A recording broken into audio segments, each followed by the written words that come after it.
اور جب بھی کوئی اس کی قیمت لگائے تم اسے بیچنے کے بجائے یہاں واپس لے آنا۔ احمد نے اپنے والد کی بات پر سر ہلاتے ہوئے ان سے وہ پتھر لیا اور سبزی منڈی میں جا کر اسے فروخت کرنے کی کوشش کی۔ تبھی ایک آدمی اس پتھر میں دلچسپی دکھاتے ہوئے احمد کے پاس آیا اور اس سے کہا کہ یہ پتھر میں تم سے پورے 200 روپے میں خریدنا چاہتا ہوں۔ احمد نے واپس آ کر اپنے والد کو سارا واقعہ بیان کیا۔ اس کے والد نے کہا کہ اب تم جاؤ اور اسی پتھر کو کسی میوزیم میں جا کر بیچنے کی کوشش کرو۔ احمد نے ویسا ہی کیا۔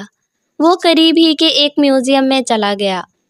کچھ دیر اس نے وہاں پر انتظار کیا، تبھی ایک شخص اس کی طرف بڑھا اور اس نے کہا، یہ پتھر کافی خوبصورت لگتا ہے، اگر تم چاہو تو میں اسے 2000 روپے میں خرید سکتا ہوں۔